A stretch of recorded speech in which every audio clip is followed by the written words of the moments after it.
Friday! Okay, 24th of November. This is Real Talk 101, episode 10.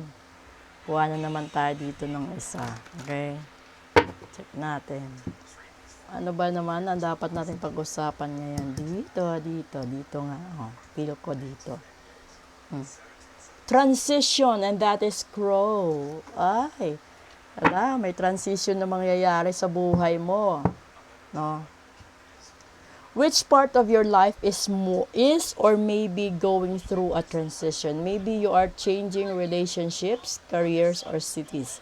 Whatever it is, the crow is signaling that you are ready to make the change. Ito, yun, no, di ba? Sa mga nagbabalak na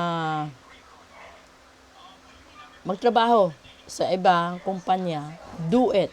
Maganda yung signal ni crow sa atin.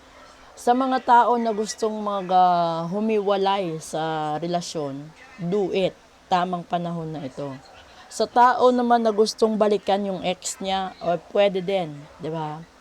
Sa mga tao na gustong magtayo ng negosyo, maganda din ang signal ni universe. Sa mga tao na naghihintay ng tamang panahon para makahingi sila ng tawad sa mga taong nasaktan nila, ito na din yun. And that is the real talk. Alam mo kung ano, binibigay at sinasabi na ni universe, pwede ka nang umalis, pwede ka nang gumawa ng desisyon sa buhay mo.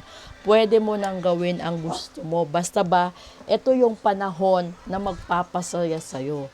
Kasi, hindi sa habang buhay, may pagkakataon tayong mag-transition. No? Real talk. Halimbawa, isa kang married na tao. Hindi ka na masaya sa married life mo.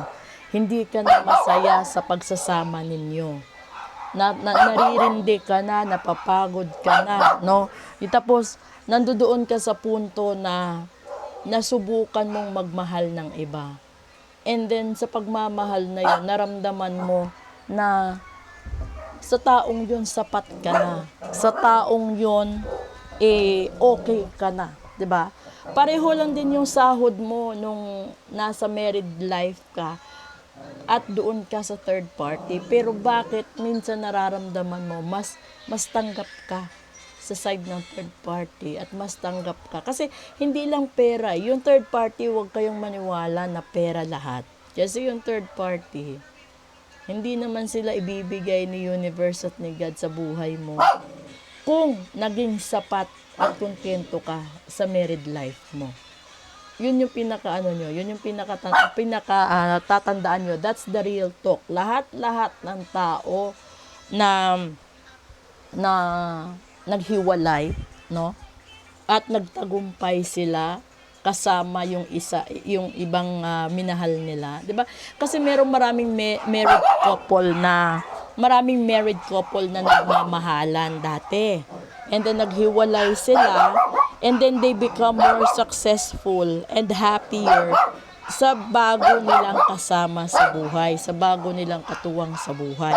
And that is the real talk. So sa mga tao, kung nandun kayo sa bahagi na kayo yung iniwan, kayo yung hiniwalayan, huwag kayong malungkot. Kasi kung sila naging masaya sa pinili nila at pinalit nila sa'yo, darating din ang panahon na meron ka din. Kasi, ibig sabihin, hiniwalayan ka doon kasi may nakatadhana ding iba para sa'yo. Na yung taong na yun, na magiging tadhana mo, is yun din yung magiging katuwang mo sa buhay, na maiintindihan ka, matatanggap ka ng buong buo. Na hindi mo kailangan ipagsisiksikan ng sarili mo. Hindi mo kailangan na laging i-explain ang side mo. Hindi kailangan na ipaglaban mo kung ano ang dapat at gusto mo.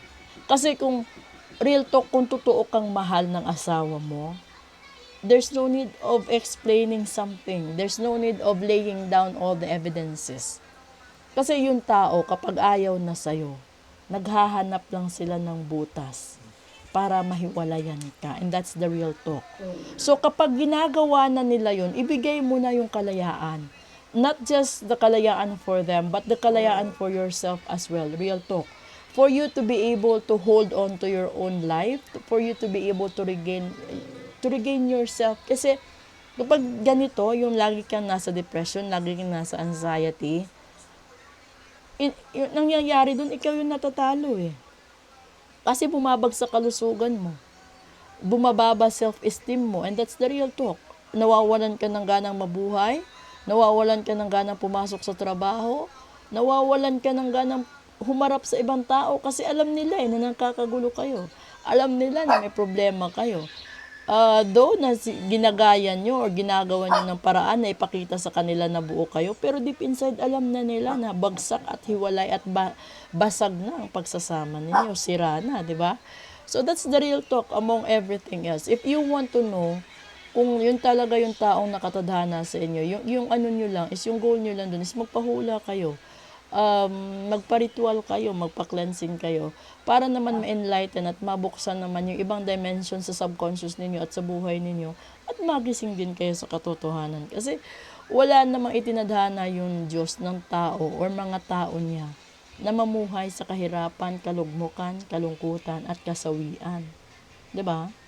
So, nasa tao kasi lahat-lahat ng pagkakamali wala sa Diyos. Diyos lang ang tanging perpekto. So, kung meron kang mga maling desisyon sa buhay mo, desisyon mo yon. So, kung gusto mo ituwid, o di gawan mo ng paraan. Do some strategy out of that. And that is the transition. Hindi ibig sabihin mag-transition ka, isabay mo lahat. Kasi minsan, sa buhay din natin, kailangan nating magbawas ng mga tao sa paligid para maka-circulate tayo, maka-regulate tayo ng tama. Di ba kapag yung sasakyan, overload, hirap tumakbo. Ganon din ang buhay ng tao. Kapag overloaded ka, hirap ka mag-transition, especially sa finances. So, kung marami kang utang, bawasan mo yung utang mo para hindi ka na mahihirapan sa pang-araw-araw. Kung hirap ka na sa sitwasyon ng relasyon nyo, bumitaw ka na. Kung pagod ka na sa napakadaming tao na humihingi at umaasa sa'yo, sabihin mo sa kanila na pagod ka na. That's the real talk. Okay? Maraming salamat po sa inyong lahat. Good afternoon.